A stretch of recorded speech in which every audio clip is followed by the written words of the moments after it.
New Hope TV, your encounter with God. ದೇವ ನಮ್ಗೆ ಸ್ತೋತ್ರವಾಗಲಿ. ನಿಮ್ಮೆಲ್ಲರಿಗೂ ಬೇಗನೆ ಬರುವ ಯೇಸು ಸ್ವಾಮಿಯ ಮಧುರವಾದ ನಾಮದಲ್ಲಿ ನನ್ನ ಸ್ನೇಹವನ್ನು ತಿಳಿಸೋನಾಗಿದ್ದೇನೆ. ಇವತ್ತಿನ ಸ್ವಲ್ಪತಿನ ದಾನಕ್ಕಾಗಿ ದೇವರು ನನಗೆ ಕೊಟ್ಟಂಥ ವೇದವಾಕ್ಯ ಯೋನನ ಪುಸ್ತಕ 1ನೇ ಅಧ್ಯಾಯ, ಅದರ 1ನೇ ವಾಕ್ಯ. ಯೆಹೋವನು ಅಮತ್ತೆಯ ಮಗನಾದ ಯೋನನಿಗೆ, ನೀನೆದ್ದು ಆ ದೊಡ್ಡ ಪಟ್ಟಣವಾದ ನಿನವೆಗೆ ಹೋಗಿ ಗಟ್ಟಿಯಾಗಿ ಕೂಗುತ್ತಾ ಅದನ್ನು ಖಂಡಿಸು, ಅದರ ನಿವಾಸಿಗಳ ದುಷ್ಟತನವು ನನ್ನ ಸನ್ನಿಧಿಗೆ ಮುಟ್ಟುತ್ತಿದೆ ಎಂದು ಅಪ್ಪಣೆ ಕೊಟ್ಟನು. ಆದರೆ ಯೋನನು ಯೆಹೋವನ ಸನ್ನಿಧಿಗೆ ತಪ್ಪಿಸಿಕೊಳ್ಳುವ ಹಾಗೆ ತಾರ್ಸಿಸಿಗೆ ಓಡಿ ಹೋಗಬೇಕೆಂದು ಹೊರಟು, ಹಾಗೆ ಇಳಿದು ತಾರ್ಸಿಸಿಗೆ ತೆರಳುವ ಹಡಗನ್ನು ಕಂಡು ಬಾಡಿಗೆ ಕೊಟ್ಟು ಯೆಹೋವನ ಸನ್ನಿಧಿಯಿಂದ ತಾರ್ಸಿಸಿಗೆ ಪ್ರಯಾಣ ಮಾಡಬೇಕೆಂದು ಹಡಗಿನವರೊಡನೆ ಅದನ್ನು ಹತ್ತಿದನು. ದೇವ ನಮಗೆ ಸ್ತೋತ್ರವಾಗಲಿ. ಪ್ರಿಯರೇ, ಇಲ್ಲಿ ದೇವರ ವಾಕ್ಯದಲ್ಲಿ ನಾವು ನೋಡ್ತೇವೆ, ಒಬ್ಬ ದೇವರ ಸೇವಕನಾದ ಯೋನನ ಬಗ್ಗೆ ಇಲ್ಲಿ ಬರೆಯಲ್ಪಟ್ಟಿದೆ. ಇಲ್ಲಿ ನಾವು ನೋಡುವಾಗ ಅಮಿತ್ತಯ್ಯ ಮಗನಾದ ಯೋನನಿಗೆ ದೇವರ ಒಂದು ವಾಣಿಯಾಗುತ್ತೆ.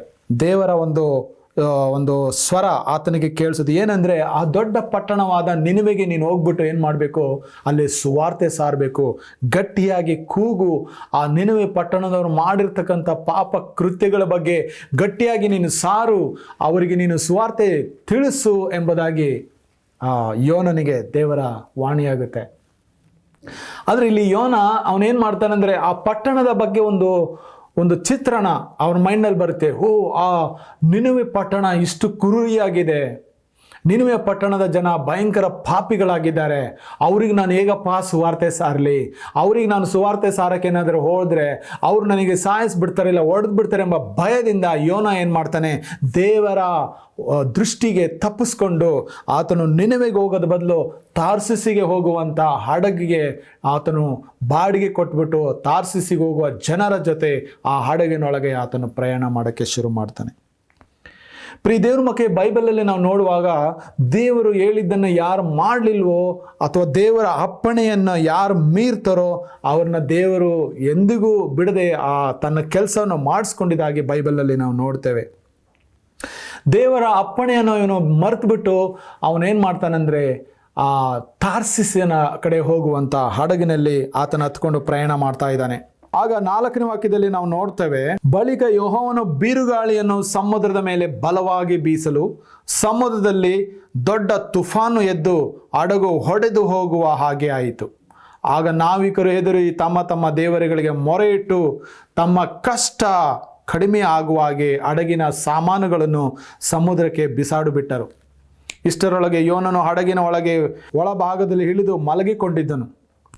ಗಾಢ ನಿದ್ರೆ ಹತ್ತಿತು. ಹೀಗಿರಲು ಹಡಗಿನ ಯಜಮಾನನು ಅವನ ಬಳಿಗೆ ಬಂದು, ಎದ್ದೇಳು, ನಿದ್ದೆ ಮಾಡುತ್ತಿದ್ದೇನು, ಎದ್ದು ನಿಂತು ದೇವರಿಗೆ ಮೊರೆ ಇಡು ಎಂದು ಆತನಿಗೆ ಕೇಳಿಕೊಂಡನು. ಇಲ್ಲಿ ನಮ್ಗೆ ನೋಡ್ಲಿಕ್ಕೆ ಸಾಧ್ಯ ಆಗುತ್ತೆ, ಯೋನ ದೇವರಿಂದ ತಪ್ಪಿಸ್ಕೊಂಡು ತಾರ್ಸಿಸಿಗೆ ಹೋಗ್ಲಿಕ್ಕೋಸ್ಕರ ಹಡಗಿನ ಕೆಳಭಾಗದಲ್ಲಿ ಹೋಗಿ ಆರಾಮಾಗಿ ನಿದ್ದೆ ಮಾಡ್ತಾ ಇದ್ದಾನೆ.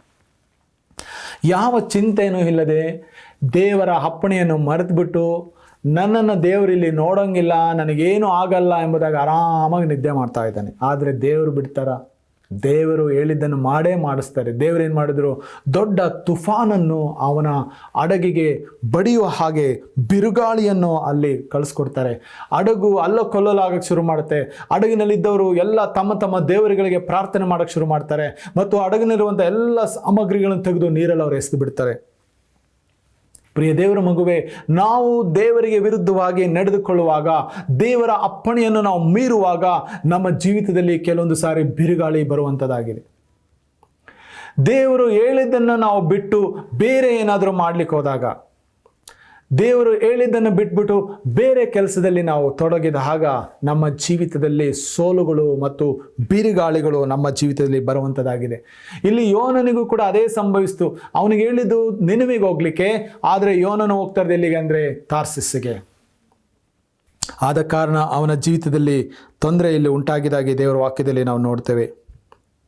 ಹೀಗಿರಲು ಹಡಗಿನ ಯಜಮಾನನು ಅವನ ಬಳಿಗೆ ಬಂದು, ನೀವು ನಿನ್ನ ದೇವರಿಗೆ ಪ್ರಾರ್ಥನೆ ಮಾಡೋ, ಬಿರುಗಾಳಿ ಬಂದಿದೆ, ನಮ್ಮನ್ನು ಇಲ್ಲಿಂದ ಬಚಾವ್ ಮಾಡಲಿ ಎಂಬುದಾಗಿ ಆತನು ಕೇಳ್ಕೊತಾನೆ.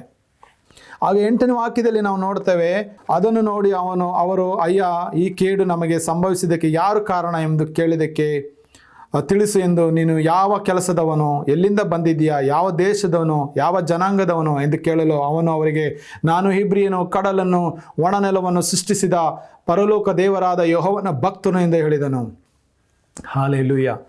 ಅವರು ಎಲ್ಲರೂ ಬಂದ್ಬಿಟ್ಟು ತಮ್ಮ ತಮ್ಮ ಪಾಪಗಳನ್ನು ಅರಿಕೆ ಮಾಡಿಕೊಂಡು ಯೋನನ ಬಳಿಗೆ ಬಂದು, ನೀನು ಯಾವ ಊರಿನವನು, ನೀನು ಯಾವ ದೇಶದವನು, ನೀನು ಎಲ್ಲಿಂದ ಎಲ್ಲಿಗೆ ಹೊರಟಿದೀಯಾ ಹೇಳಪ್ಪ ಎಂಬುದಾಗಿ ಕೇಳಿದಾಗ ಯೋನನು ಒಂದು ಸತ್ಯವಾದ ಮಾತನ್ನು ಹೇಳ್ತಾನೆ. ಅದೇನೆಂದರೆ, ನಾನು ಹಿಬ್ರಿಯನು, ಐ ಆಮ್ ಹಿಬ್ರೂಸ್, ನಾನು ಒಣನೆಲವನ್ನು ಕಡಲನ್ನು ಸೃಷ್ಟಿಸಿದಂಥ ಯೆಹೋವನ ಸೇವಕನು ಎಂಬುದಾಗಿ ಹೇಳ್ತಾನೆ. The God who created the dry land, the God who created the ocean, that God's servant I am the servant of that living God, he said. ಆಗ ಅವರು ಆ ಮಾತನ್ನು ಕೇಳಿದ ತಕ್ಷಣ ಅವರು ಭಯಭ್ರಾಂತರಾದರು, ಅವರು ಭಯ ಹಿಡಿದವರಾದರು. ಆಗ ಏನು ಮಾಡಬೇಕು ಈ ಸಮಸ್ಯೆಗೆ? ಅವನು ಹೇಳ್ತಾನೆ, ನಾನು ದೇವರ ದೃಷ್ಟಿಯಿಂದ ಓಡಿ ಬಂದಿದ್ದೇನೆ, ನಾನು ದೇವರ ದೃಷ್ಟಿಯಿಂದ ಓಡಿ ಬಂದವನು ಎಂಬುದಾಗಿ ಕೂಡ ಸತ್ಯವನ್ನು ಆತನು ಅವರಿಗೆ ಹೇಳ್ತಾನೆ. ಪ್ರಿಯ ದೇವರ ಮಕ್ಕಳೇ, ಇಲ್ಲಿ ನಾವು ನೋಡ್ಲಿಕ್ಕೆ ಸಾಧ್ಯ ಆಗ್ತದೆ, ಒಬ್ಬರು ಯಾರಾದರೂ ತಪ್ಪು ಮಾಡಿದಾಗ ಬೇರೆಯವರಿಗೂ ಕೂಡ ಶಿಕ್ಷೆ ಬರುವಂಥದ್ದಾಗಿದೆ. ಇಲ್ಲಿ ನಾವು ನೋಡ್ತೇವೆ, ಯೋನ ದೇವರ ದೃಷ್ಟಿಯಿಂದ ಓಡೋಗ್ತಾ ಇದ್ದಾನೆ, ಆದರೆ ತಪ್ಪು ಮಾಡದಲ್ಲೇ ಇರುವಂಥ ಆ ಹಡಗಿನಲ್ಲಿರುವಂಥ ಬೇರೆಯವರೆಲ್ಲರೂ ಕೂಡ ಬಿರುಗಾಳಿಗೆ ಸಿಕ್ಕಿ ಒದ್ದಾಡ್ತಾ ಇದ್ದಾರೆ. ಪ್ರಿಯ ದೇವರ ಮಗುವೆ, ಕೇವಲ ಯಾರೋ ಒಬ್ಬರು ನಿನ್ನ ಮನೆಯಲ್ಲಿ ತಪ್ಪು ಮಾಡುವ ಕಾರಣದಿಂದಾಗಿ ನಿನ್ನ ಮನೆಗೆ ಎಲ್ಲರಿಗೂ ಸಮಸ್ಯೆ ಇರ್ತದೆ. ಆದ್ದರಿಂದ ನಾವು ದೇವರ ದೃಷ್ಟಿಯಲ್ಲಿ ದೇವರು ಏನು ಅಪ್ಪಣೆ ಕೊಡ್ತಾರೋ ಅದನ್ನು ಮಾತ್ರ ನಾವು ಮಾಡುವರಾಗಿರಬೇಕು. ದೇವರು ಹೇಳಿದ್ದನ್ನು ಮಾತ್ರ ನಾವು ಮಾಡಬೇಕು. ಇಲ್ಲಾಂದರೆ ನಾವು ಮಾಡುವ ಒಂದು ಕಾರ್ಯದಿಂದ ಮನೆಯಲ್ಲಿರುವ ಪ್ರತಿಯೊಬ್ಬೊಬ್ಬರಿಗೂ ಕೂಡ ತೊಂದರೆ ಬರುವಂಥದ್ದಾಗಿದೆ. ಇಲ್ಲಿ ನಾವು ಕಾಣಲಿಕ್ಕೆ ಸಾಧ್ಯ ಆಗ್ತದೆ 10ನೇ ವಾಕ್ಯದಲ್ಲಿ, ಇವನು ಯೆಹೋವನ ಸನ್ನಿಧಿಯಿಂದ ಓಡಿ ಬಂದವನು ಎಂಬುದನ್ನು ಅವನು ಮೊದಲು ಹೇಳಿದ ಒಂದು ಮಾತಿನಿಂದ ಆ ಜನರು ತಿಳ್ಕೊಂಡರು. ಈಗ ಇದನ್ನು ಕೇಳಿ ಬಹಳ ಹೆದರಿ, ಇದೇನು ನೀನು ಮಾಡಿದಂದರು. ಆಗ ಅಲ್ಲಿ 12ನೇ ವಾಕ್ಯದಲ್ಲಿ ನಾವು ನೋಡ್ತೇವೆ, ಬಳಿಕ ಸಮುದ್ರ ಹೆಚ್ಚೆಚ್ಚಾಗಿ ಅಲ್ಲೋಕಲ್ಲೋಲವಾದ ಕಾರಣ ಅವರು ನಮ್ಮ ಮೇಲೆ ಎದ್ದಿರೋದನ್ನ ಸಮುದ್ರ ಶಾಂತವಾಗಿ ನಿನ್ನನ್ನು ಏನು ಮಾಡೋಣ ಎಂದು ಪ್ರಶ್ನೆ ಕೇಳಲು ಅವನು ಅವರಿಗೆ, ನನ್ನನ್ನೆತ್ತಿ ಸಮುದ್ರದಲ್ಲಿ ಹಾಕಿರಿ, ನಿಮ್ಮ ಮೇಲೆ ಎದ್ದಿರುವ ಸಮುದ್ರವು ಶಾಂತವಾಗುವುದು, ಆ ದೊಡ್ಡ ತುಫಾನು ನಿಮಗೆ ಸಂಭವಿಸಿದ್ದು ನನ್ನ ನಿಮಿತ್ತಲೇ ಎಂಬುದನ್ನು ನನಗೆ ಗೊತ್ತು ಎಂದು ಉತ್ತರ ಕೊಟ್ಟನು. ಹಾಲೆಲೂಯಾ. ಪ್ರಿಯ ದೇವರ ಮಗುವೆ, ಭಯವಿಲ್ಲದೆ ಯೋನನು ಆತನು ಹೇಳ್ತಿರೋದು ಏನಂದರೆ, ಈ ಒಂದು ಸಮಸ್ಯೆ ಪರಿಹಾರ ಆಗಬೇಕಂದ್ರೆ ನೀವೇನೂ ಮಾಡಬೇಕಾಗಿಲ್ಲ, ನನ್ನನ್ನು ಎತ್ತಿಬಿಟ್ಟು ಸಮುದ್ರದಲ್ಲಿ ಹಾಕ್ರಿ ಎಂಬುದಾಗಿ ಹೇಳ್ತಾರೆ. ನನ್ನನ್ನು ಎತ್ತಿ ನೀವು ಸಮುದ್ರದಲ್ಲಿ ಹಾಕ್ರಿ, ಈ ತುಫಾನು ಶಾಂತವಾಗುತ್ತೆ, ನಿಮ್ಮ ಮೇಲೆ ಬಂದಿರುವಂಥ ಈ ಸಮಸ್ಯೆ ಪರಿಹಾರ ಆಗುತ್ತೆ ಎಂಬುದಾಗಿ ಹೇಳ್ತಾನೆ. ಪ್ರಿಯ ದೇವರ ಮಕ್ಕಳೇ, ದೇವರ ದೃಷ್ಟಿಯಿಂದ ಯಾರು ಕೂಡ ತಪ್ಪಿಸ್ಕೊಳ್ಳೋಕ್ಕೆ ಸಾಧ್ಯನೇ ಇಲ್ಲ. ದೇವರ ಅಪ್ಪಣೆಯನ್ನು ಮೀರಿ ದೇವರು ಹೇಳಿದ್ದನ್ನೇ ಮಾಡದೆ ಬೇರೆ ನಮಗೆ ಮಾರ್ಗವೇ ಇಲ್ಲ. ದೇವರನ್ನು ನಾವು ಮೋಸ ಮಾಡಲಿಕ್ಕೆ ಅಥವಾ ದೇವರನ್ನು ನಾವು ವಂಚಿಸಲಿಕ್ಕೆ, ದೇವರಿಗೆ ವಿರುದ್ಧವಾಗಿ ನಾವು ಏನೋ ಕಾರ್ಯಗಳನ್ನು ಮಾಡಲಿಕ್ಕೆ ಅದು ಸಾಧ್ಯವಿಲ್ಲ. ದೇವರು ಎಲ್ಲವನ್ನು ಆತನು ಗಮನಿಸ್ತಲೇ ಇದ್ದಾನೆ. ಅವನನ್ನು ಎತ್ತಿ ಸಮುದ್ರದಲ್ಲಿ ಹಾಕಿದ ತಕ್ಷಣವೇ ಬಿರುಗಾಳಿ ಮತ್ತು ತುಫಾನು ಅಲ್ಲಿ ಶಾಂತವಾಗಿದ್ದಾಗಿ ನಾವು ನೋಡ್ತೇವೆ. ಪ್ರಿಯರೇ, ಹಾಲೆಲೂಯಾ. ಮಾತ್ರವಲ್ಲ, ಬೈಬಲ್ನಲ್ಲಿ ನಾವು ನೋಡ್ತೇವೆ, ದೇವರು ಅವ್ರಿಗೆ ವಿರುದ್ಧವಾಗಿ ಬಂದಿದ್ದಂಥ ಬಿರುಗಾಳಿಯನ್ನು ಸಂಪೂರ್ಣವಾಗಿ ಅದೇ ಗಳಿಗೆಯಲ್ಲಿ ಆ ರೌದ್ರ ನರ್ತನ ಸಂಪೂರ್ಣವಾಗಿ ಶಾಂತವಾಗಿ ಹೋಗ್ತದೆ. ಪ್ರಿಯರಿ, ಅಷ್ಟರೊಳಗಡೆ ದೇವರು ಆ ಒಂದು ದೊಡ್ಡ ಮೀನಿನ ಹೊಟ್ಟೆ ಒಳಗಡೆ ಆತನನ್ನು ಹಾಕ್ತಾರೆ. 17ನೇ ವಾಕ್ಯದಲ್ಲಿ ನಾವು ನೋಡ್ತೇವೆ, ಯೆಹೋವನು ಒಂದು ದೊಡ್ಡ ಮೀನಿಗೆ ಅಪ್ಪಣೆ ಮಾಡಿದನು. ಯೋನನು 3 ದಿನ ಹಗಲು ಆ ಮೀನಿನ ಹೊಟ್ಟೆ ಒಳಗಡೆ ಇದ್ದನು. ಹಾಲೆಲೂಯಾ. ಪ್ರಿಯ ದೇವರ ಮಗುವೆ, ಯೋನ ಮಾಡಿದ ಒಂದು ತಪ್ಪು ಏನಂದರೆ, ದೇವರ ಅಪ್ಪಣೆಯನ್ನು ಮೀರಿ ಆತನು ನಿನೆವೆಗೆ ಹೋಗುವ ಬದಲು ತಾರ್ಸಿಸಿಗೆ ಓಡೋಗ್ತಾ ಇರ್ತಾನೆ. ಆಗ ದೇವರು ಏನು ಮಾಡ್ತಾರೆ ಅಂದರೆ, ಬಿರುಗಾಳಿಯನ್ನು ಕಳಿಸಿ ಸಮುದ್ರವನ್ನು ಅಲ್ಲಕಲ್ಲಲ್ಲ ಮಾಡಿ ಆ ಹಡಗಿನೊಳಗಡೆಯಿಂದ ಯೋನನನ್ನು ತಿರುಗಾ ಮೀನಿನ ಹೊಟ್ಟೆ ಒಳಗಡೆ ಹಾಕಿ ಅಲ್ಲಿಂದ ಅವನನ್ನು 3 ದಿನ ಹಗಲು ರಾತ್ರಿ ಅವನು ಮೀನಿನ ಹೊಟ್ಟೆ ಒಳಗಡೆ ಇರಬೇಕಾದ ಪರಿಸ್ಥಿತಿ ಬರ್ತದೆ. ಪ್ರಿಯ ದೇವರ ಮಕ್ಕಳೇ, ನಾವು ದೇವರ ಅಪ್ಪಣೆಯನ್ನು ಮೀರಿದಾಗ, ದೇವರ ಮಾತನ್ನು ನಾವು ಮೀರಿ ನಡೆದಾಗ ನಾವು ಅನೇಕ ದಿನಗಳು ಕಷ್ಟಗಳನ್ನು ಅನುಭವಿಸಬೇಕಾದಂಥ ಪರಿಸ್ಥಿತಿ ಬರ್ತದೆ. ನೋವು ದುಃಖಗಳನ್ನು ಅನುಭವಿಸಬೇಕಾದಂಥ ಪರಿಸ್ಥಿತಿ ಬರ್ತದೆ. ಸಹಾಯ ಇಲ್ಲದಂಥ ಪರಿಸ್ಥಿತಿ ನಮ್ಮ ಜೀವಿತದಲ್ಲಿ ಬರ್ತದೆ. ಯಾಕೆಂದರೆ ದೇವರ ವಾಕ್ಯದಲ್ಲಿ ನಾವು ನೋಡ್ತೇವೆ, ದೇವರ ಅಪ್ಪಣೆ ನಾವು ಅನುಸರಿಸಿ ನಡೆದಾಗ ಮಾತ್ರ ದೇವರು ನಮ್ಮನ್ನು ತಲೆಯನ್ನಾಗಿ ಬದಲಾವಣೆ ಮಾಡುವನಾಗಿದ್ದಾನೆ. ಹಾಲೆಲೂಯಾ. ಪಾತಾಳ ಗರ್ಭದೊಳಗಡೆ ಆತನು ಕೂಗಿದನು. ಆಗ ಪಾತಾಳ ಗರ್ಭದಲ್ಲಿ, ದೇವರೇ ನನ್ನನ್ನು ಆಲಿಸು, ದೇವರೇ ನನಗೆ ಸಹಾಯ ಮಾಡು, ದೇವರೇ ನನಗೆ ಸಹಾಯ ಮಾಡು ಎಂಬುದಾಗಿ ಹೇಳಿ ಯೋನನು 3 ದಿನ ಹಗಲು ರಾತ್ರಿ ಮೀನಿನ ಹೊಟ್ಟೆ ಒಳಗಡೆ ಇದ್ದುಕೊಂಡು ದೇವರಿಗೆ ಮೊರೆ ಇಡುವುದಕ್ಕೆ ಪ್ರಾರಂಭ ಮಾಡ್ತಾನೆ. ಆಗ ದೇವರು ಆ ಮೀನಿಗೆ ಹೇಳ್ತಾರೆ, ಹೋಗಿ ನಿನೆವೆ ಪಟ್ಟಣದಲ್ಲಿ ಅವನನ್ನು ಹಾಕು ಎಂಬುದಾಗಿ. ಆಗ ದೇವರು ನಿನೆವೆ ಪಟ್ಟಣದಲ್ಲಿ ಅವನು ಆ ಮೀನು ಹೋಗಿ ಅಲ್ಲಿ ಅವನಿಗೆ ವಾಂತಿ ಮಾಡಿದಾಗ ಅವನು ಅಲ್ಲಿ ನಿನೆವೆ ಪಟ್ಟಣದಲ್ಲಿ ಬೀಳ್ತಾನೆ. ಮತ್ತು ತಿರುಗಿ ಅಲ್ಲಿ ನಿನೆವೆ ಪಟ್ಟಣದಲ್ಲಿ ಸುವಾರ್ತೆ ಸಾರಲಿಕ್ಕೆ ಪ್ರಾರಂಭ ಮಾಡ್ತಾನೆ. ದೇವರು ಹೇಳಿದ ಕೆಲಸವನ್ನು ಆತನು ಮಾಡಲಿಕ್ಕೆ ಪ್ರಾರಂಭ ಮಾಡ್ತಾನೆ. ಪ್ರಿಯ ದೇವ್ರ ಮಕ್ಕಳೇ, ದೇವರು ಏನೇ ಒಂದು ಕೆಲಸ ನಮಗೆ ಕೊಡ್ತಾರಂದರೆ ಅದು ದೇವರು ಬಹಳ ಯೋಚನೆ ಮಾಡಿ ಆ ಕೆಲಸ ನಮ್ಮ ಕೈಯಲ್ಲಿ ಆಗುತ್ತೆ ಎಂಬುದಾಗಿ ಹೇಳಿನೇ ಆ ಕೆಲಸವನ್ನು ದೇವರು ನಮಗೆ ಕೊಡುವನಾಗಿದ್ದಾನೆ. ಆದರೆ ನಾವು ಆ ಕೆಲಸವನ್ನು ಮಾಡದೆ ನಾವು ದೇವರ ಅಪ್ಪಣೆಯನ್ನು ಮೀರಿ ಬೇರೆ ಏನೋ ಮಾಡಿ ಅನಂತರ ತೊಂದರೆಯಲ್ಲಿ ಸಿಕ್ಕಾಕೊಂಡ ಮೇಲೆ, ಓ ದೇವರೇ ನನಗೆ ಯಾಕಪ್ಪ ಈ ಥರ ಪ್ರಾಬ್ಲಮ್ ಕೊಟ್ಟೆ ಎಂಬುದಾಗಿ ನಾವು ದೇವರಿಗೆ ಗುಣಗುಟ್ಟಬಾರದು. ಹಾಲೆಲೂಯ್ಯ. ಅದಕ್ಕೋಸ್ಕರ ಇಲ್ಲಿ ನಾವು ನೋಡ್ತೇವೆ, ನಿನೆವೆ ಪಟ್ಟಣದಲ್ಲಿ ಆತನು ಯೋನನು ದೇವರು ಹೇಳಿದಂಥ ಕಾರ್ಯವನ್ನು ಆತನು ಮಾಡಲಿಕ್ಕೋಸ್ಕರ 3ನೇದಲ್ಲಿ ನಾವು ನೋಡ್ತೇವೆ. ಆಗ ಯೆಹೋವನು ಮೀನಿಗೆ ಅಪ್ಪಣೆ ಮಾಡಿದನು, ಅದು ಯೋನನನ್ನು ಒಣನೆಲದಲ್ಲಿ ಕಾರಿ ಬಿಟ್ಟಿತು. ಯೋನನನ್ನು ತೆಗೆದುಕೊಂಡು ಹೋಗು, ಮೀನು ಒಣನೆಲದಲ್ಲಿ ಕಾರ್ ಬಿಡ್ತದೆ. ಆಗ ದೇವರು ಅವನಿಗೆ, ನೀನೆದ್ದು ಈ ದೊಡ್ಡ ಪಟ್ಟಣವಾದ ನಿನೆವೆಗೆ ಹೋಗಿ ನಾನು ನಿನಗೆ ಪ್ರಕಟಿಸುವುದನ್ನು ಅಲ್ಲಿ ಸಾರು. 2ನೆಯ ಸಲ ಅಪ್ಪಣೆ ಮಾಡಿದನು. ಹಾಲೆಲೂಯ. ದೇವರು ಹೇಳ್ತಾರೆ 2ನೇ ಸರಿ ಅವನಿಗೆ, ಯೋನಾ ಇನ್ನು ಸಾಕು, ನೀನು ಮಾಡಿದ್ದು, ಇನ್ನು ಎದ್ದು ಈ ನಿನೆವೆ ಪಟ್ಟಣದಲ್ಲಿ ಸುವಾರ್ತೆ ಸಾರು. ಈ ಪಟ್ಟಣವನ್ನು ರಕ್ಷಣೆಗೆ ನಾನು ತಗೊಂಡು ಬರಬೇಕು. ಈ ಪಟ್ಟಣದಲ್ಲಿ ನೀನು ಸುವಾರ್ತೆ ಹೇಳು ಎಂಬುದಾಗಿ, ನಾನು ಹೇಳಿದ ಎಲ್ಲ ಪ್ರಕಟಣೆಯನ್ನು ತಿಳಿಸು ಎಂಬುದಾಗಿ ಹೇಳಿ ಆತನಿಗೆ ಹೇಳ್ತಾರೆ. ಹಾಲಲೆ 5ನೇ ವಾಕ್ಯ, ಇದನ್ನು ಕೇಳಿ ನಿನೆವೆಯರು ದೇವರಲ್ಲಿ ನಂಬಿಕೆಟ್ಟು ಉಪವಾಸವನ್ನು ಗೊತ್ತು ಮಾಡಿದೆ ಸಾರಿದರು. ದೊಡ್ಡವರು ಮೊದಲುಗೊಂಡು ಚಿಕ್ಕವರ ತನಕ ಎಲ್ಲರೂ ಗೋಣಿತಟ್ಟನ್ನು ಸುತ್ತಿಕೊಂಡು ಯೋನನ ಪ್ರಕಟಣೆಯ ನಿನೆವೆಯ ಅರಸನಿಗೆ ಮುಟ್ಟಲು ಅವನು ಸಿಂಹಾಸನದಿಂದ ಎದ್ದು ತನ್ನ ನಿಲುವಂಗಿಯನ್ನು ತೆಗೆದಿಟ್ಟು ಗೋಣಿತಟ್ಟನ್ನು ಸುತ್ತಿಕೊಂಡು ಬೂದಿಯಲ್ಲಿ ಕೂತನು. ಇದಲ್ಲದೆ ಅವರು ತಮ್ಮ ರಾಜ್ಯಾಧಿಕಾರಿಗಳ ಆಜ್ಞೆಯನ್ನು ಜನ ಪಶು ಎಲ್ಲರೂ ಕೂಡಿ ದೇವರಲ್ಲಿ ಪ್ರಾರ್ಥನೆ ಮಾಡೋಕ್ಕೆ ಶುರು ಮಾಡಿದ್ರು. ಪ್ರಿಯ ದೇವರ ಮಕ್ಕಳೇ, ಯೋನನು ಎದ್ದು ದೇವರು ಹೇಳಿದ ಕಾರ್ಯಗಳನ್ನು ಸುವಾರ್ತೆಯನ್ನು ಸಾರಿದಾಗ ಆ ಊರಿನ ಜನ ಪ್ರಭುಗಳು ಎಲ್ಲರೂ ಉಪವಾಸದಿಂದ ದೇವರ ಸನ್ನಿಧಾನದಲ್ಲಿ ಪ್ರಾರ್ಥನೆ ಮಾಡಿ ದೇವರ ಸನ್ನಿಧಾನದಲ್ಲಿ ಒಪ್ಪಿಸ್ಕೊಡ್ತಾರೆ. ಪ್ರಿಯರೇ, ಹಾಲಲ್ಲಿ ದೇವರು ಹೇಳಿದ ಕಾರ್ಯವನ್ನು ನಾವು ಮಾಡುವಾಗ ದೇವರು ನಮ್ಮನ್ನು ಬಲವಾಗಿ ನಮ್ಮನ್ನು ಉಪಯೋಗ ಮಾಡಿ ಆ ದೇವರ ಮಹಿಮೆಯ ಕಾರ್ಯದಲ್ಲಿ ನಮ್ಮನ್ನು ತೊಡಗಿಸುವನಾಗಿದ್ದಾನೆ. ದೇವರು ಹೇಳಿದ್ದನ್ನು ನಾವು ಬಿಟ್ಟು ಬೇರೆ ಏನು ನಾವು ಮಾಡುವಾಗ ನಾವು ಸಮಸ್ಯೆಗಳಲ್ಲಿ, ದುಃಖದಲ್ಲಿ, ತೊಂದರೆಯಲ್ಲಿ ನಾವು ಸಿಲುಕಿಕೊಳ್ಳುವವರಾಗಿದ್ದೇವೆ. ಪ್ರಿಯರೇ, ಹಾಲಲ್ಲೂಯ್ಯ. ಹೌದು, ಆ ಪಟ್ಟಣದಲ್ಲಿ ಎಡಗೈ ಬಲಗೈ ತಿಳಿಯದ 1,20,000 ನರ ಪ್ರಾಣಿಗಳು ಬಹು ಪಶುಗಳು ಉಳ್ಳ ಆ ದೊಡ್ಡ ಪಟ್ಟಣವಾದ ನಿನೆವೆಗಾಗಿ ನಾನು ಕನಿಕರ ಪಡಬಾರದು ಎಂಬುದಾಗಿ ದೇವರು ಪ್ರಶ್ನೆಯನ್ನು ಯೋನನಿಗೆ ಕೇಳ್ತಾರೆ. ಹಾಲಲ್ಲೂಯ. ಹೌದು ಪ್ರಿಯರೇ, ದೇವರ ದೃಷ್ಟಿಯಲ್ಲಿ ಒಬ್ಬನೂ ಕೂಡ ನಾಶವಾಗಬಾರ್ದು, ಎಲ್ಲರೂ ನಿತ್ಯ ಜೀವನ ಹೊಂದಬೇಕೆಂಬುದಾಗಿ ದೇವರು ತನ್ನ ಒಬ್ಬನೇ ಮಗನಾದ ಯೇಸು ಕ್ರಿಸ್ತನನ್ನು ಈ ಭೂಮಿಗೆ ಕಳಿಸ್ಕೊಟ್ರು. ಆತನಲ್ಲಿ ನಂಬಿಕೆಡುವ ಒಬ್ಬನೂ ಕೂಡ ನಾಶವಾಗದೆ ಎಲ್ಲರೂ ನಿತ್ಯ ಜೀವವನ್ನು ಅವರು ಪಡ್ಕೊಳ್ಳುವರಾಗಿದ್ದಾರೆ. ಪ್ರಿಯರೇ, ಹಾಲಲ್ಲೂಯ. ಹೌದು, ಯೇಸು ಸ್ವಾಮಿ ಆತನು ಜೀವಿಸುವ ದೇವರು, ಆತನ ಮಾತುಗಳು ಸತ್ಯ, ಆತನು ಹೇಳಿರುವಂಥ ಎಲ್ಲ ಮಾತುಗಳು ಸತ್ಯವಾಗಿದೆ. ಆತನೆಲ್ಲ ನಾವು ಭರವಸೆ ಇಟ್ಟು ನಂಬಿಕೆ ಇಟ್ಟು ದೇವರ ವಾಕ್ಯಕ್ಕೆ ನಾವು ವಿಧೇಯರಾಗಿ ಆತನ ಸನ್ನಿಧಾನದಲ್ಲಿ ನಾವು ಒಪ್ಪಿಸಿಕೊಡೋಣ. ಪ್ರಿಯರೇ, ಹಾಲಲ್ಯ. ದೇವರು ಯೋನನ ಜೀವಿತದಲ್ಲಿ ಯೋನನನ್ನು ಆಶೀರ್ವದಿಸಿದ ಹಾಗೆ ದೇವರು ನಮ್ಮ ಜೀವಿತದಲ್ಲೂ ಕೂಡ ಆತನ ಆಶೀರ್ವಾದ ಮಾಡಲಿಕ್ಕೆ ಶಕ್ತನಾಗಿದ್ದಾನೆ. ಆದರೆ ದೇವರ ಅಪ್ಪಣೆ ಏನು ಎಂಬುದಾಗಿ ನೀನು ಅರ್ಥ ಮಾಡ್ಕೋಬೇಕು. 1 ಯೋಹನ 2:17 ನಾವು ನೋಡ್ತೇವೆ, ದೇವರ ಚಿತ್ತದಂತೆ ಅನುಸರಿಸಿ ನಡೆಯುವವನು ಆತನು ಎಂದೆಂದಿಗೆ ಇರ್ತಾನೆ ಎಂಬುದಾಗಿ. ಲೋಕವು ಅದರಾಗಿರುವ ಮೋಹವು ಅಳಿದು ಹೋಗ್ತದೆ, ಆದರೆ ದೇವರ ಚಿತ್ತ ನಾವು ಅನುಸರಿಸುವರಾಗಿರಬೇಕು. ಪ್ರಿಯರೇ, ಹಾಲಲ್ಯ. ಈ ಲೋಕ ಶಾಶ್ವತವಲ್ಲ, ಈ ಲೋಕ ಕೆಲವು ದಿನಗಳ ಸಂತೆ.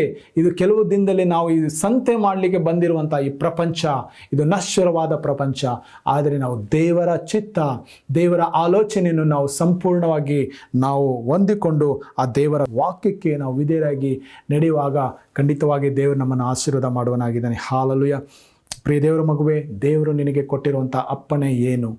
ದೇವರು ನಿನಗೆ ಏನು ಕೆಲಸ ಮಾಡಲಿಕ್ಕೆ ಹೇಳಿದ್ದಾರೆ? ದೇವರು ನಿನಗೆ ಕೊಟ್ಟಿರುವ ಪ್ರಕಟಣೆ ಏನು? ದೇವರು ನಿನಗೆ ಕೊಟ್ಟಿರುವಂಥ ಜವಾಬ್ದಾರಿ ಏನು? ಅದನ್ನು ಮಾತ್ರ ನೀನು ಮಾಡು. ನೀನು ಬೇರೆಯವರ ಹಾಗೆ, ಬೇರೆಯವರು ಅಲ್ಲಿ ಮಾಡ್ತಾ ಇದ್ದಾರೆ, ಬೇರೆಯವರು ಇಲ್ಲಿ ಮಾಡ್ತಾ ಇದ್ದಾರೆ, ಅವರಾಗಿ ನಾನು ಆ ಥರ ಕೆಲಸ ನಾನು ಮಾಡಬೇಕೆಂಬುದಾಗಿ ನಿನ್ನನ್ನು ನೀನು ಬೇರೆಯವರಿಗೆ ಹೋಲಿಸ್ಕೊಳ್ಳದೆ, ದೇವರು ನಿನಗೆ ಏನು ಹೇಳಿದಾರೋ, ದೇವರು ನಿನಗೆ ಏನು ಕೆಲಸ ಕೊಟ್ಟಿದ್ದಾರೋ, ದೇವರು ನಿನಗೆ ಏನು ಮಾಡಲಿಕ್ಕೆ ಹೇಳಿದಾರೋ ಆ ಅಪ್ಪಣೆ ನೀನು ಕಟ್ಟುನಿಟ್ಟಾಗಿ ನೀನು ಮಾಡುವಾಗ ದೇವರು ನಿನ್ನನ್ನು ಒಂದು ಉಪಯೋಗವಾಗುವ ಸಾಧನವನ್ನಾಗಿ ಉಪಯೋಗಿಸುವನಾಗಿದ್ದಾನೆ. ಹಾಲಲುಯ. ಒಂದು ದಿನ ಯೇಸು ಸ್ವಾಮಿ ಹಸ್ಕೊಂಡು ಒಂದು ಅತ್ತಿ ಮರದ ಕೆಳಗಡೆ ಹೋಗಿ ಅದರಲ್ಲಿ ಹಣ್ಣುಗಳು ಇರ್ಬೋದೇನೋ ಅಂತ ನೋಡ್ತಾರೆ. ಅದರಲ್ಲಿ ತಿನ್ನಲಿಕ್ಕೆ ಒಂದು ಕೂಡ ಹಣ್ಣು ಇರೋದಿಲ್ಲ. ಆಗ ಯೇಸು ಸ್ವಾಮಿ ಅದನ್ನು ಶಪಿಸ್ತಾರೆ ಆ ಮರಕ್ಕೆ. ಅದು ತಿರುಗಿ ಬೆಳಗ್ಗೆ ಎದ್ದು ತನ್ನ ಶಿಷ್ಯರು ಅದೇ ಮಾರ್ಗದಲ್ಲಿ ಅವರು ಹೋಗ್ತಾ ಇರಬೇಕಾದ್ರೆ ಆ ಮರವನ್ನು ನೋಡಿದಾಗ ಬುಡದಿಂದ ಮೇಲುವರೆಗೂ ಆ ಮರವು ಒಣಗಿ ಹೋಗಿದ್ದಾಗಿ ನಾವು ನೋಡ್ತೇವೆ. ಹೌದು, ಯೇಸು ಸ್ವಾಮಿ ಫಲ ಕೊಡದೇ ಇರುವಂಥ ಮರವನ್ನು ಶಪಿಸುವನಾಗಿದ್ದಾನೆ. ಯಾವ ಕ್ರೈಸ್ತ ವ್ಯಕ್ತಿ ಫಲ ಕೊಡೋಂಗಿಲ್ವೋ, ಯಾವ ವ್ಯಕ್ತಿ ಫಲ ಇಲ್ಲದಂಥ ಕ್ರೈಸ್ತನಾಗಿದ್ದಾನೋ, ಹೆಸರಿಗೆ ಮಾತ್ರ ನಾಮಧೇಯ ಕ್ರೈಸ್ತನಾಗಿದ್ದಾನೋ ಅಂಥವರನ್ನು ದೇವರು ಆಶೀರ್ವಾದ ಮಾಡೋದಿಲ್ಲ. ಹಾಲೆಲೂಯ. ಆದ್ದರಿಂದ ನಾವು ಹೆಸರು ಬದಲಾವಣೆ ಮಾಡೋದ್ರಿಂದ ನಾವು ಕ್ರೈಸ್ತರಾಗಂಗಿಲ್ಲ. ನಮ್ಮ ಜೀವಿತದಲ್ಲಿ ನಾವು ಫಲ ಕೊಡುವ ಕ್ರೈಸ್ತರಾಗಿ, ನಾವು ದೇವರ ಮಾತನ್ನು ಅನುಸರಿಸಿ, ದೇವರ ವಾಗ್ದಾನಗಳನ್ನು ಅನುಸರಿಸಿ, ದೇವರ ವಾಕ್ಯಗಳಿಗೆ ವಿರುದ್ಧವಾಗಿ ನಡೆದುಕೊಳ್ಳದೆ ದೇವರ ಅಪ್ಪಣೆಗಳನ್ನು ಅನುಸರಿಸಿ ನಾವು ಫಲ ಕೊಡುವವರಾಗಿರಬೇಕು. ಹಾಲೆಲೂಯ. ಅದಕ್ಕೋಸ್ಕರ ಯೇಸು ಸ್ವಾಮಿ ಹೇಳಿದ್ದಾರೆ, ನಾನೇ ನಿಜವಾದ ದ್ರಾಕ್ಷೆ ಬಳ್ಳಿ, ನನ್ನ ತಂದೆ ತೋಟಗಾರನು, ನನ್ನಲ್ಲಿದ್ದು ಫಲ ಕೊಡದೇ ಇರುವಂಥ ಪ್ರತಿಯೊಂದು ಕೊಂಬೆಯನ್ನು ಆತನು ಕಡಿದು ಹಾಕುತ್ತಾನೆ. ಹಾಲೆಲೂಯ. ಹೌದು ಪ್ರಿಯರೇ, ನಾವು ಫಲ ಕೊಡುವ ಕ್ರೈಸ್ತರಾಗಿ ನಾವು ನಿಲ್ಲೋಣ. ನಾವು ಇನ್ನೊಬ್ಬರನ್ನ ನೋಡೋದು ಬೇಡ, ನಾವು ದೇವರನ್ನ ನೋಡಿ, ದೇವರ ವಾಕ್ಯಗಳನ್ನು ನಾವು ನೋಡಿ ಫಲ ಕೊಡುವವರಾಗೋಣ. ದೇವರ ವಾಕ್ಯಗಳಿಗೆ ನಾವು ವಿಧೇಯರಾಗಿ, ದೇವರ ಮಾತಿಗೆ ವಿಧೇಯರಾಗಿ, ದೇವರ ವಾಕ್ಯಗಳಿಗೆ ಅನುಸರಿಸಿ ನಾವು ನಡೆಯೋಣ. ಖಂಡಿತವಾಗಿ ದೇವರು ನಮ್ಮನ್ನು ಆಶೀರ್ವಾದದ ಮನುಷ್ಯರನ್ನಾಗಿ, ಅನುಗ್ರಹದ ಮನುಷ್ಯರನ್ನಾಗಿ, ಅನುಗ್ರಹದ ವ್ಯಕ್ತಿಗಳಾಗಿ ದೇವರು ನಮ್ಮನ್ನು ನಡೆಸುವನಾಗಿದ್ದಾನೆ. ಹಾಲೆಲೂಯ. ಹೌದು, ನಾವು ಕೊಡುವ ಫಲ ಎಂಥದ್ದು, ಅದು ಶಾಶ್ವತವಾಗಿ ನಿಲ್ಲುವಂಥದ್ದು ಎಂಬುದನ್ನು ನಾವು ಅರ್ಥ ಮಾಡ್ಕೊಳ್ಬೇಕು ಪ್ರಿಯರೇ. ಹಾಲೆಲೂಯ. ಹೌದು, ನಾವು ಯೇಸುವನ್ನು ನಾವು ಬೇರೆಯವರಿಗೆ ತೋರಿಸುವಂಥ ರಾಯಭಾರಿಗಳಾಗಿದ್ದೇವೆ. ಹಾಲೆಲೂಯ. ಆ ರಾಯಭಾರಿ ಸ್ಥಾನ, ಆ ಕ್ರೈಸ್ತ ರಾಯಭಾರಿ, ಕ್ರೈಸ್ಟ್ ಅಂಬಾಸಡರ್ ಆಗಿರುವಂಥ ನಮ್ಮ ಸ್ಥಾನ ಮಾನ ಏನು ಎಂಬುದಾಗಿ ನಾವು ಅದನ್ನು ಅರ್ಥ ಮಾಡಿಕೊಂಡು ನಾವು ಬೇರೆಯವರನ್ನು, ನಾವು ಬೇರೆಯವರ ತಪ್ಪುಗಳನ್ನು, ಬೇರೆಯವರ ಪಾಪಗಳನ್ನು, ಬೇರೆಯವರ ಕೆಲಸಗಳನ್ನು ನಾವು ತಲೆ ಹಾಕಿ ಅವರ ಬಗ್ಗೆ ನಾವು ಅವರಿಗೆ ನ್ಯಾಯ ಕೊಡುವುದನ್ನು ಬಿಟ್ಟು ನಮ್ಮನ್ನೇ ನಾವು ಪರಿಶುದ್ಧರನ್ನಾಗಿ ಮಾಡಿಕೊಂಡು ದೇವರ ವಾಕ್ಯಗಳಿಗೆ ವಿಧೇಯರಾಗಿ ನಾವು ದೇವರು ಕೊಟ್ಟ ಅಪ್ಪಣೆಗಳನ್ನು ಅನುಸರಿಸಿ ನಾವು ನಡೆಯುವಾಗ ನಾವು ನಿಜವಾಗಿಯೂ ಕ್ರೈಸ್ತರ ರಾಯಭಾರಿಗಳಾಗಿ ನಾವು ಮಹಿಮೆ ಪಡಿಸಲಿಕ್ಕೆ ಸಾಧ್ಯವಾಗ್ತದೆ ಪ್ರಿಯರೇ. ಹಾಲೆಲೂಯ. ಹೌದು, ಯೋನನು ಆತನು ಕ್ರೈಸ್ತನ ರಾಯಭಾರಿ ಆಗಿದ್ದನು, ಆದರೆ ದೇವರ ಅಪ್ಪಣೆ ಬಿಟ್ಟು, ದೇವರ ಪ್ರಕಟಣೆ ಸಾರುವುದನ್ನು ಬಿಟ್ಟು ಆತನು ಆರಾಮಾಗಿ ಹೋಗಿ ಬೇರೆ ಕಡೆ ನಿದ್ದೆ ಮಾಡ್ತಾ ಇರ್ತಾನೆ. ಪ್ರಿಯ ದೇವರ ಮಗುವೆ, ನೀನು ದೇವರ ಅಪ್ಪಣೆಯನ್ನು ಬಿಟ್ಟು ನೀನು ಏನೇ ಪ್ರಯತ್ನ ಮಾಡಿದರೂ ಕೂಡ ನೀನು ಸಕ್ಸಸ್ ಆಗಲಿಕ್ಕೆ ಸಾಧ್ಯವಿಲ್ಲ. ದೇವರ ಹೇಳಿದ್ದನ್ನು ಮಾತ್ರ ನೀನು ಮಾಡಿದರೆ ಮಾತ್ರ ನೀನು ಸಕ್ಸಸ್ ಆಗಿ ದೇವರ ವಾಕ್ಯಕ್ಕೆ ವಿಧೇಯರಾಗಿ ನೀನು ಮುಂದೆ ಬರುವಾಗ ಮಾತ್ರ ದೇವರ ಹಸ್ತ ನಿನ್ನ ಜೀವಿತದಲ್ಲಿ ಬಂದು ಬಿಡುಗಡೆ ಕೊಡುವಂಥದ್ದಾಗಿದೆ. Hallelujah. Praise the Lord. Hallelujah. ನಾವು ನೋಡ್ತೇವೆ, ಯೋಹಾನನಿಗೆ ಆತನಿಗೆ ನೀರೋ ಚಕ್ರವರ್ತಿಯ ಕಾಲದಲ್ಲಿ ಯೋಹಾನನನ್ನು ಪದ್ಮೋಸ್ ದ್ವೀಪದಲ್ಲಿ ಹಾಕಿದರೂ ಕೂಡ ಬೈಬಲಲ್ಲಿ ನಾವು ನೋಡ್ತೇವೆ, ಪದ್ಮೋಸ್ ದ್ವೀಪದಲ್ಲೇ ಆತನು ಪ್ರಕಟಣೆ ಪುಸ್ತಕವನ್ನು ದೇವರು ಹೇಳಿದ್ದನ್ನೆಲ್ಲ ಬರೀತಿದ್ದ. ಪ್ರಿಯರೇ, ದೇವರು ನಿನ್ನನ್ನು ಎಲ್ಲ ಹಾಕಿದ್ದಾರೆ, ಎಂಥ ಸ್ಥಾನದಲ್ಲಿ ಹಾಕಿದ್ದಾರೆ, ಎಲ್ಲಿ ಇಟ್ಟಿದ್ದಾರೆ, ಯಾವ ದೇಶದಲ್ಲಿ ಇಟ್ಟಿದ್ದಾರೆ ಅಲ್ಲ, ನೀನು ದೇವರ ಅಪ್ಪಣೆಯನ್ನು ಅನುಸರಿಸ್ತಿದೆಯೋ ಇಲ್ಲೋ ಎಂಬುದಾಗಿ. ಹಾಲೆಲೂಯ. ಹೌದು, ನನಗೆ ಒಳ್ಳೆ ಟೈಮ್ ಬರಲಿ, ನಾನು ದೇವರ ಅಪ್ಪಣೆಯನ್ನು ನಾನು ಸಾರ್ತೀನಿ, ನಾನು ಒಳ್ಳೆ ಟೈಮ್ ಬರಲಿ, ಒಳ್ಳೆಯ ಒಂದು ಜಾಗದಲ್ಲಿ ನನ್ನನ್ನು ತಗೊಂಡೋಗಿಡ್ಲಿ, ನಾನು ಮಾಡ್ತೀನಿ ಎಂಬುದಾಗಲ್ಲ. ಆ ಯೋನನ ಹಾಗೆ ನಾವು ತಪ್ಪಿಸ್ಕೊಳ್ಳೋಕ್ಕೆ ಸಾಧ್ಯನೇ ಇಲ್ಲ. ನಾವು ದೇವರು ಕೊಟ್ಟಿರುವ ಕೆಲಸವನ್ನು ನಂಬಿಕೆಯಿಂದ ನಾವು ಮಾಡುವಾಗ ದೇವರು ನಮ್ಮನ್ನು ದೊಡ್ಡ ಕೆಲಸದಲ್ಲಿ ನೇಮಿಸುವನಾಗಿದ್ದಾನೆ ಪ್ರಿಯರೇ. ಹಾಲೆಲೂಯ. ದೇವರ ವಾಕ್ಯದಲ್ಲಿ ಇದೇ ಥರ ಬರೆಯಲ್ಪಟ್ಟಿದೆ, ಏನಂದರೆ, ನೀವು ನನ್ನಲ್ಲಿಯೂ ನನ್ನ ವಾಕ್ಯವು ನಿಮ್ಮಲ್ಲಿ ನೆಲೆಗೊಂಡಿರುವುದಾದರೆ ಏನು ಬೇಕಾದರೂ ಬೇಡಿಕೊಳ್ಳಿರಿ, ಅದು ನಿಮಗೆ ದೊರೆಯುವುದು. ಹಾಲೆಲೂಯ. ಯೋನ ದೇವರಿಗೆ ಎಷ್ಟು ಕಂಪ್ಲೇಂಟ್ ಮಾಡ್ತಾ ಇರ್ತಾನೆ, ಆದರೆ ದೇವರು ಹೇಳ್ತಾನೆ, ಈ ಪಟ್ಟಣದಲ್ಲಿ ಇಷ್ಟು ಲಕ್ಷ ಜನ ಇದ್ದಾರೆ, ಅವರೆಲ್ಲ ನರಕಕ್ಕೆ ಹೋಗ್ತಾ ಇದ್ದಾರೆ, ಅವ್ರ ಬಗ್ಗೆ ನನಗೆ ಕಾಳಜಿ ಇಲ್ವಾ, ಅವ್ರ ಬಗ್ಗೆ ನನಗೆ ಯೋಚನೆ ಇಲ್ವಾ ಎಂಬುದಾಗಿ ಆತನಿಗೆ ಪ್ರಶ್ನೆ ಕೇಳ್ತಾರೆ ಪ್ರಿಯರೇ. ಹೌದು, ಒಬ್ಬರೂ ನಾಶವಾಗಬಾರ್ದು ಎಂಬುದಾಗಿ ದೇವರ ಚಿತ್ತ. ಹಾಲೆಲೂಯ. ಪ್ರಿಯ ದೇವರ ಮಗುವೆ, ಈ ವಾಕ್ಯಗಳನ್ನು ಕೇಳಿ ಇದನ್ನು ಹಿಂಗೆ ಬಿಟ್ಟು ಬಿಡದೆ, ಈ ವಾಕ್ಯವನ್ನು ಕೇಳಿ ಇದಕ್ಕೆ ಅನುಗುಣವಾಗಿ ನಿನ್ನ ಜೀವಿತವನ್ನು ಯೋನನ ಹಾಗೆ ಅಲ್ಲ, ನೀನು ದೇವರ ಅಪ್ಪಣೆಯನ್ನು ಅನುಸರಿಸುವನ ಹಾಗೆ ಸಂಪೂರ್ಣವಾಗಿ ನೀನು ದೇವರಿಗೆ ಒಪ್ಪಿಸ್ಕೊಡುವಾಗ ನಿನ್ನ ಜೀವಿತವನ್ನು ದೊಡ್ಡ ಆಶೀರ್ವಾದ ಜೀವಿತವಾಗಿ ಮಾರ್ಪಾಟಾಗ್ತದೆ. ಹಾಲೆಲೂಯ.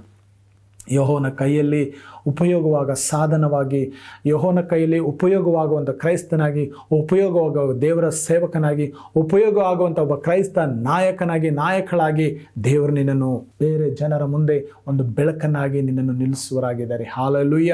ಯಾಕೆಂದರೆ ದೇವರು ನಿನ್ನನ್ನು ಆರಿಸ್ಕೊಂಡಿರೋದು ಏನೋ ಸುಮ್ಮನೆ ಕಾಟಾಚಾರಕ್ಕಲ್ಲ, ಒಂದು ದೇವರ ದೊಡ್ಡ ಪ್ಲ್ಯಾನ್ ಇದೆ. Hallelujah. He has a plans. I have a plans for you. Plans to prosper you, not to harm you ಎಂಬುದಾಗಿ ದೇವರ ವಾಕ್ಯದಲ್ಲಿ ಬರೆಯಲ್ಪಟ್ಟಿದೆ. ನಾನು ನಿನ್ನನ್ನು ಉದ್ಧಾರ ಮಾಡುವಂಥ ನಿನ್ನ ಬಗ್ಗೆ ಪ್ಲಾನ್ಗಳಿದೆ ಹೊರತು ನಿನ್ನನ್ನು ನಾಶಪಡಿಸುವಂಥ ಪ್ಲಾನ್ಗಳು ನನ್ನ ಹತ್ರ ಇಲ್ಲ ಎಂಬುದಾಗಿ ದೇವರು ವಾಕ್ಯ ಹೇಳ್ತಿದ್ದಾರೆ. Hallelujah.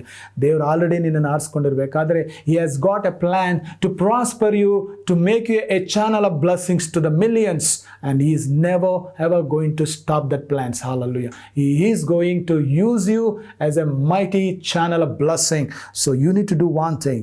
So dedicate yourselves to God. Hallelujah. ನಿನ್ನನ್ನು ನೀನು ಒಪ್ಪಿಸಿಕೊಡು ದೇವರಿಗೆ. ಹಾಲಲ್ಲೂಯ. ಆಗ ಖಂಡಿತವಾಗಿ ದೇವರು ಬಲವಾಗಿ ನಿನ್ನನ್ನು ಆಶೀರ್ವಾದ ಮಾಡಿ ಬಲವಾಗಿ ದೇವರು ನಿನ್ನನ್ನು ಉಪಯೋಗ ಮಾಡೋನಾಗಿದ್ದಾನೆ. ಹಾಲಲ್ಲೂಯ. ನಾನು ನಿಮಗೋಸ್ಕರ ಒಂದು ನಿಮಿಷ ಪ್ರಾರ್ಥನೆ ಮಾಡ್ತೇನೆ. Hallelujah. Father, in the mighty name of Jesus Christ of Nazareth, I pray, stretch your hand, Lord Father. Oh, Rabba Sakaraba Handaru Kasirabala. Hallelujah. Thank you, Holy Spirit. Thank you, Lord, for your grace and mercy. Oh, Father, Heavenly Father, I pray this time. ಈ ಸಮಯದಲ್ಲಿ ನಾನು ಪ್ರಾರ್ಥನೆ ಮಾಡ್ತೇನೆ. ಸ್ವಾಮಿ, ನಿನ್ನ ಅಮೂಲ್ಯವಾದ ಹಸ್ತವನ್ನು ಚಾಚು ಕರ್ತನೆ. ದೇವರೇ, ಈ ವಾಕ್ಯಗಳನ್ನು ಆಲಿಸ್ತಿರುವಂಥ ಪ್ರತಿಯೊಬ್ಬೊಬ್ಬರನ್ನು ಮುಟ್ಟು ಸ್ವಾಮಿ ಕರ್ತನೆ. ಯಾರು ಕೂಡ ಯೋನನ ಹಾಗೆ ದೇವರ ಅಪ್ಪಣೆಯನ್ನು ಮೀರದೆ ನಿನ್ನ ಅಪ್ಪಣೆಯ ಪ್ರಕಾರವಾಗಿ ಅವರು ಮುಂದೆ ಹೋಗಬೇಕು ಕರ್ತನೆ. ಹಾಗೆ ಮಾಡು ಸ್ವಾಮಿ. ನಿನ್ನ ಚಿತ್ತವನ್ನು ಅನುಸರಿಸುವ ದೇವರ ಮಕ್ಕಳಾಗಿ ಮಾಡು ಸ್ವಾಮಿ. ಬೇರೆಯವ್ರನ್ನ ಗಮನಿಸುವುದಲ್ಲ ಸ್ವಾಮಿ, ಬೇರೆಯವ್ರನ್ನ ಅಬ್ಸರ್ವ್ ಮಾಡೋದಲ್ಲ ಕರ್ತನೆ, ಅವರ ಸಭೆಯ ಸೇವಕರನ್ನು ಅಬ್ಸರ್ವ್ ಮಾಡೋದಲ್ಲ ಸ್ವಾಮಿ. ನಿನ್ನನ್ನು, ನಿನ್ನ ಮುಖವನ್ನೇ ದೃಷ್ಟಿಸಿದವರಾಗಿ, ನಿನ್ನ ವಾಕ್ಯಗಳನ್ನು ಕರ್ತನೆ ಅನುಸರಿಸುವವರಾಗಿ ನಿನಗೋಸ್ಕರ ನಿಲ್ಲುವ ಹಾಗೆ ಮಾಡು ಸ್ವಾಮಿ. ಹಾಲಲುಯ. ದೇವರೇ, ನೀನು ನಮ್ಮ ದೇವರು ಸ್ವಾಮಿ. ನಮ್ಮ ಒಡೆಯನು, ನಮ್ಮ ಬಂಡೆ, ನಮ್ಮ ಕೋಟೆ ನೀನೇ ಸ್ವಾಮಿ. ನಮ್ಮ ಗುರಾಣಿ ನೀನು ಒಬ್ಬನೇ ಕರ್ತನೆ. ಹಾಲಲುಯ. ಯೇಸುವೆ, ನಿನ್ನ ಹಸ್ತವನ್ನು ಚಾಚು ಸ್ವಾಮಿ. ನಿನ್ನ ಹಸ್ತವನ್ನು ಈ ಜನರ ಮೇಲೆ ಚಾಚು ಕರ್ತನೆ. ದೂರದಲ್ಲೂ ಸಮೀಪದಲ್ಲೂ ಯಾವ್ಯಾವ ಊರುಗಳಲ್ಲೂ ಕುಳಿತುಕೊಂಡು ಕರ್ತನೆ ನಿನ್ನ ವಾಕ್ಯವನ್ನು ಆಲಿಸ್ತಿರುವಂಥ ಪ್ರತಿಯೊಂದು ಆತ್ಮಗಳನ್ನು ಮುಟ್ಟು ಸ್ವಾಮಿ, ಪ್ರತಿಯೊಂದು ಕುಟುಂಬಗಳನ್ನು ಮುಟ್ಟು ಸ್ವಾಮಿ.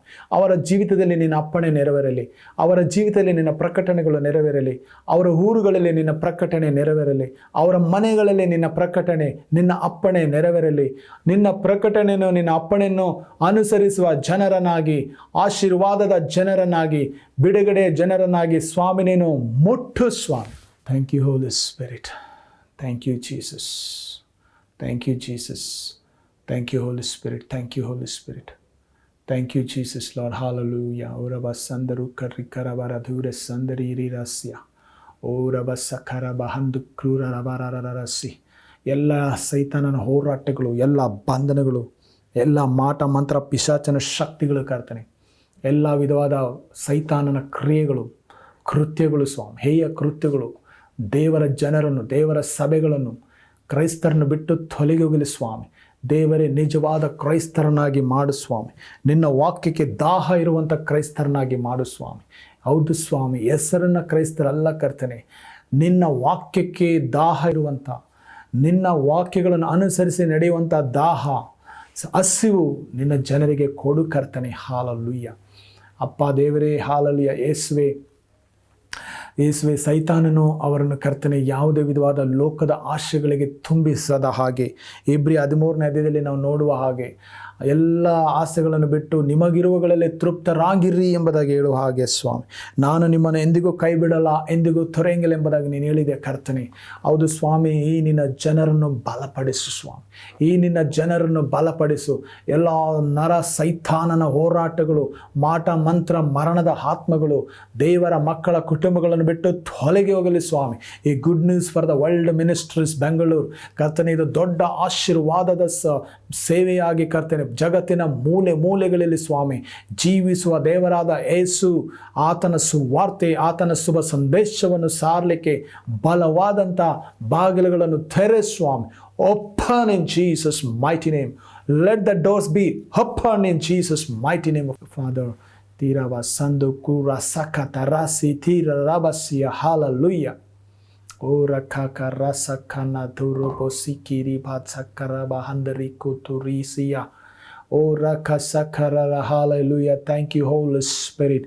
Thank you, Holy Spirit. Hallelujah. I bind all the demonic forces. I bind all the dead spirit, all kinds of poverty, all kinds of hindrance scheme of the devil. You have no authority right now. Out in Jesus' mighty name. Nikal Jao. Right now. Get out. Spirit of darkness. You have no authority to touch You have no authority to stop the God's ministry. You have no authority to stop the children of God family blessing. ದೇವರ ಮಕ್ಕಳುಗಳ ಕುಟುಂಬದ ಬ್ಲೆಸ್ಸಿಂಗನ್ನು ಬಂದ್ ಮಾಡ್ಲಿಕ್ಕೆ ನಿನಗೆ ಅಧಿಕಾರವಿಲ್ಲ ದುಷ್ಟಾತ್ಮ ಶಕ್ತಿ. ಎಲ್ಲ ನರ ಸೈತಾನ್ ಶಕ್ತಿಗಳು ದೇವರ ಮಕ್ಕಳುಗಳ ಕುಟುಂಬನ ಬಿಟ್ಟು ತೊಲಗಿಗೂ ನಿನಗೆ ಅಧಿಕಾರವಿಲ್ಲ. ಓರ್ರಾಬ ಸಂದ ರೋಮನ ಪ್ರೌಢಲ್ ಗಲಬಲ ಧೀರವರಸ್ಯ. ಹೌದು ಸ್ವಾಮಿ, ದೂರದರ್ಶನದ ಮುಖಾಂತರ ನಿನ್ನ ವಾಕ್ಯವನ್ನು ಆಲಿಸ್ತಿರುವಂಥ ಎಲ್ಲ ಗ್ರಾಮಗಳಲ್ಲಿ ಪಟ್ಟಣಗಳಲ್ಲಿರ್ತಕ್ಕಂಥ ಎಲ್ಲ ಜನರನ್ನು ಮುಟ್ಟು ಸ್ವಾಮಿ ದೇವಾ, ಅವರ ಕುಟುಂಬಗಳು ಸ್ವಾಮಿ ಕರ್ತನೆ ಆಶೀರ್ವಾದದ ಕುಟುಂಬಗಳಾಗಿ ಮಾರ್ಪಾಟವಾಗಲಿ ಸ್ವಾಮಿ, ಅನುಗ್ರಹದ ಕುಟುಂಬಗಳಾಗಿ ಮಾರ್ಪಾಟವಾಗಲಿ ಸ್ವಾಮಿ. ಕರ್ತನೆ ನಿನ್ನ ಅಪ್ಪಣೆಯನ್ನು ನೆರವೇರಿಸುವಂಥ ಕುಟುಂಬಗಳಾಗಿ, ನಿನ್ನ ವಾಕ್ಯಗಳನ್ನು ನೆರವೇರಿಸುವಂಥ ಕುಟುಂಬಗಳಾಗಿ, ನಿನ್ನ ವಾಕ್ಯಗಳಿಗೆ ನಿಲ್ಲುವಂಥ ಕುಟುಂಬಗಳಾಗಿ ಬದಲಾವಣೆ ಮಾಡು ಸ್ವಾಮಿ. Thank you Jesus. ಓರಿಯಾರ ಸಂದರು ಕತ್ರೀರಿರ ಓರವ ಸಂದರೋಮನ ಪ್ರೌಢಲಗಲವಲ್ಲ. ಹೌದು ಸ್ವಾಮಿ, ನಿನ್ನ ಮಕ್ಕಳು ಬಡತನ ಎಂಬ ಶಾಪದಲ್ಲಿ ಇರಬಾರ್ದು ಕರ್ತನೆ. ಎಲ್ಲ ಬಡತನದ ಶಾಪದ ಕಟ್ಟುಗಳನ್ನು ಮುರಿದು ಹಾಕು ಸ್ವಾಮಿ. ಎಲ್ಲ ಸಾಲದ ಕಟ್ಟುಗಳನ್ನು ಮುರಿದು ಹಾಕು ಸ್ವಾಮಿ. ಎಲ್ಲ ವಿಧವಾದ ಮಾಟ ಮಂತ್ರದ ಕಟ್ಟುಗಳನ್ನು ಮುರಿದು ಹಾಕು ಸ್ವಾಮಿ. ಎಲ್ಲ ವಿಧವಾದ ಸೈತಾನನ ಹೋರಾಟಗಳು ಮನೆಗಳಲ್ಲಿ ಕರ್ತನೆ ಗಲಿಬಿಲಿ ಎಲ್ಲವನ್ನು ತೆಗೆದಾಕು ಸ್ವಾಮಿ. ಕ್ರೈಸ್ತರ ಕುಟುಂಬ ಶಾಂತಿಯ ನೆಲೆಯಾಗಿ, ಕ್ರೈಸ್ತರ ಕುಟುಂಬ ಶಾಂತಿಯ ನೆಲೆಯಾಗಿ, ಪ್ರಾರ್ಥನೆಯ ನೆಲೆಯಾಗಿ, ಆಶೀರ್ವಾದದ ನೆಲೆಯಾಗಿ ಮಾರ್ಪಾಟ ಮಾಡು ಸ್ವಾಮಿ. ನಿನ್ನ ಮಕ್ಕಳು ವಾಸಿಸುವ ಏರಿಯಾಗಳು, ನಿನ್ನ ಮಕ್ಕಳು ವಾಸಿಸುವ ಪಟ್ಟಣಗಳು, ನಿನ್ನ ಮಕ್ಕಳು ವಾಸಿಸುವ ಗ್ರಾಮಗಳು ಯಾವುದೇ ವೈರಸ್ ಇಲ್ಲದಂಥ, ಯಾವುದೇ ರೋಗಗಳಿಲ್ಲದಂಥ ನೆಲೆಯಾಗಿ ಬದಲಾವಣೆ ಮಾಡು. Change of Father, visit Lord Jesus. ಓರಿಯಾಕ ಸಂದರಾಕ ಬಾಸಿ. ದೇವರೇ ಸಂಧಿಸು ಸ್ವಾಮಿ, ಸಂಧಿಸು ಕರ್ತನೆ. ನಮ್ಮ ಭಾರತ ದೇಶವನ್ನು ಸಂಧಿಸು ಕರ್ತನೆ. ಎಲ್ಲ ವಿಧವಾದಂಥ ಮಾಟದ ಮಂತ್ರ ಶಕ್ತಿಯಿಂದ ನಮ್ಮ ಭಾರತವನ್ನು ಬೇಡೆಗಡೆಗೊಳಿಸು ಕರ್ತನೆ. Lord have mercy on our Hindustan. Lord have mercy on our India God. ಅವರ ಮಕ್ಕ ತೀರಿ ರರ ಸಂದರು ಕಸಿಯ ಹಾಲೆಲೂಯ. ಓ ರಬ ಸಕರಬ ಹಂದರಿಸಿಯ. You spirit of darkness, you no authority. You no authority right now. Right now, I rebuke you right now. Hallelujah. Right now, I bind you in the name of Jesus. ಇದೇ ಗಳಿಗೆಯಲ್ಲಿ ನಜರೇತನೇ ಯೇಸುವಿನ ಹೆಸರಿನಲ್ಲಿ ನಾನು ನಿನ್ನನ್ನು ಕಟ್ಟಿ ಹಾಕ್ತೇನೆ, ನಿನಗೆ ಅಧಿಕಾರವಿಲ್ಲ. ಓ ರಾಬ ಸಕತುರು ಕಿಸಿ. Hallelujah. Thank you, Holy Spirit, Lord, for your grace and mercy. Thank you, Holy Spirit, for your power. Thank you, Holy Spirit, for your wonderful work, Lord. Thank you, Holy Spirit, for your wonderful things, Lord Father. ಎಲ್ಲ ಮಹಿಮೆ ಮಾನ ಘನ ಸ್ವಾಮಿ ಎಲ್ಲ ನೀನೊಬ್ಬನಿಗೆ ಸಲ್ಲಿಸ್ತೇವೆ ಕರ್ತನೆ. ನೀನು ಮಹಿಮೆಗೆ ಯೋಗ್ಯನು, ಘನಕ್ಕೆ ಯೋಗ್ಯನು, ಸ್ತುತಿಗೆ ಯೋಗ್ಯನು. ಎಲ್ಲ ಮಾನ ಮಹಿಮೆ ನೀನೊಬ್ಬನಿಗೆ ಸಲ್ಲಿಸ್ತೇನೆ. ನಾಜರೇತನೇ ಹೆಸರಿನಲ್ಲಿ ಬೇಡಿಕೊಳ್ಳುತ್ತೇವೆ ನಮ್ಮ ತಂದೆಯ ದೇವರಿ. ಆಮೇನ್. ದೇವರ ವಾಕ್ಯವನ್ನು ಆಲಿಸಿದ ನಿಮ್ಮೆಲ್ಲರಿಗೂ ದೇವರು ನಿಮ್ಮನ್ನು ಆಶೀರ್ವದಿಸಲಿ. ಪ್ರತಿ ಶುಕ್ರವಾರ ಈ ದೇವರ ವಾಕ್ಯನ ಆಲಿಸ್ತಾರೆ. ಇದೇ ಸಮಯಕ್ಕೆ ಬರುವಂಥ ಈ ದೇವರ ವಾಕ್ಯನ ಆಲಿಸ್ತಾರೆ. ದೇವರ ವಾಕ್ಯವನ್ನು ಕೇಳುವಂಥವರು ಆಶೀರ್ವಿಸಲ್ಪಟ್ಟರು. ದೇವರು ನಿಮ್ಮನ್ನು ಅನುಗ್ರಹಿಸಲಿ. ಆಮೇನ್.